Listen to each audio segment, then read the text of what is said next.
Andrew Huberman is a neuroscientist out of Stanford College in the US. He is one of the most brilliant minds in the health space today and has the #1 ranked health podcast in the space. Using a science-backed approach to change hormones, your overall health, and even your levels of happiness. I'm going to try every aspect of Andrew's routine over the next 14 days to optimize my testosterone, my dopamine levels, and my productivity. I wake up around 5 AM. Now this is a little earlier than Andrew, but this is ultimately the time I like to get up, when the world is quiet. I've never heard them mention this, but for anyone who struggles to get out of bed, I use an app called Alarmy, which means you have to take a picture of something to get up. Really helpful tip. The first thing I'm going to be doing every single morning is taking 2 minutes in this cold bath. Now this is as cold as it can go. According to Andrew, the benefits of cold therapy really occur when you get 11 minutes of cold exposure on a weekly basis. The threshold you're trying to hit each week is at least, you can do more, but at least 11 minutes of uncomfortable but safe cold exposure per week total. So I'm going to be committing to 2 minutes per day, every single day in the ice bath. To be fair, I did pick this up from a previous man or mentor, Wim Hof, which you'll see a previous video on the channel as well. The benefits of cold exposure from a mental standpoint include increased serotonin, increased dopamine, reduced anxiety, which all positively benefit our brain chemistry on a daily basis.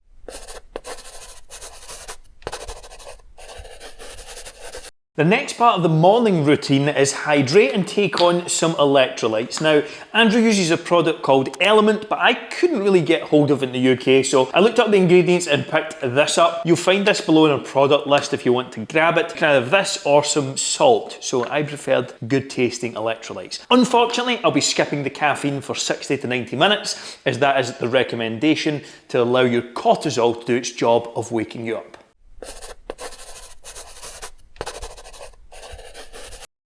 The next part of the morning routine is doing one cognitively difficult task, essentially your biggest work block for the day. You may have heard the term of eating the frog. This is something that I am a huge fan of. For me, this may be working on client programs, coming up with new video ideas. It's definitely not going to involve checking emails or social media, which can be and is going to be really challenging for me over the next couple of weeks. After 60 to 90 minutes, I can now have my beloved coffee. At last. I would always come down the stairs and slam a double espresso first thing, but that is advised against to avoid an afternoon crash. So for the next 14 days, I'm going to be waiting at least 60 to 90 minutes before having one of these. Believe it or not, getting sunlight in your eyes is the next part of the morning routine, which in Scotland is easier said than done. It's shite being Scottish! So it's going to be about 2 hours after I get up by the time I have the opportunity to go out and get some sunlight in, which I'm going to do right now. Andrew trains fasted, which is something that's a bit different from me. I usually prefer training with some food in my stomach, but I am going to be rotating between weight training and zone 2/3 cardio sessions as well. Andrew starts his day with oatmeal and a protein shake. I have some heck chicken sausages here instead because they were in the fridge, but they're a lean protein source, so it's essentially the same thing. I've got some oats here with some pink Himalayan salt and 10 grams of fish oil to go along with it. This is going to be my meal #1, and I am absolutely starving and ready to go. After my first meal of the day, it's time for another work block. This is where Andrew deals with things like messages and emails, etc. I'm going to be working on clearing out my inbox, replying to people on social media, and getting all my clients set up for the day. We're on to the lunch meal, which is going to be steak, a starch, which is my white rice here today, and some salad. I've got some pickled gherkins and beetroot. Andrew usually has some nuts with that as well, but I've got some almond butter here today, so just going to go with that on the side, and that's going to be my meal #2. The next part of Andrew's routine, believe it or not, is going to be an afternoon nap.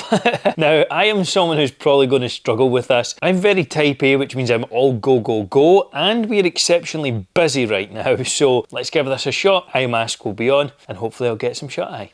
20 minutes later. So I managed to get around 15 minutes or so of a nap. I set the timer for 20 minutes and that is it up. This is going to be the tough part because I feel quite groggy and tired now and not very motivated to work. So I'm going to maybe go and have an espresso and see if I can get myself back into routine for this afternoon. Going into the second half of the day is less cognitively difficult tasks, which is things like client meetings, calls, and then beyond that, it's maybe doing things like some sports, like playing badminton, or just winding down and watching a film with my partner. The evening routine for Andrew Huberman starts with a warm shower. This helps raise your core body temperature, meaning that it actually drops when you come out. You do need your body to drop 1 to 3 degrees in order for you to actually fall asleep. So a warm shower helps with that. Now, looking at the sleep environment, couple of things Andrew recommends, and I have built into the practice. Pitch black, dark room. Tape my mouth shut, so I use like a 3M micropore tape, and I take Andrew's sleep cocktail, which contains magnesium threonate, L-theanine, and apigenin. That is the evening routine I'm going to be following, along with shutting off devices around an hour or so before bed, and I'm going to do 30 minutes of reading as well, just as I wind down for that final part of the night. To summarise the last 14 days, I have taken an enormous amount of value from following Andrew's routine, and there are some key aspects I'm going to take. Getting up in the morning and consuming electrolytes, delaying my caffeine. I'm not going to be training fasted. I do prefer training with food in my stomach. The nap, I found difficult to fit into my schedule, so probably will skip that out moving forward as well. I do love and have always structured my day in a way to do my cognitively difficult tasks in the first part of the morning, and then the structure work-wise to do less demanding tasks later in the day, I think makes absolute sense. The ice baths, something I'm going to keep moving forward. I love the cold and heat exposure. Those are parts of my daily schedule and will continue with moving forward. And the nighttime routine. The sleep cocktail has been a game changer for me, along with eye mask, taping mouth. These are things I've had in the past, but bringing them back into my routine consistently is going to be a focus for me moving forward. I've taken an enormous amount from Andrew's routine. I'll be implementing most of this moving forward, leaving a couple of key parts out. If you enjoyed this video, please go and check out this one where I try to eat and burn 10,000 calories in a day. This is the most demanding task I have ever done physically in my life. Go and check it out.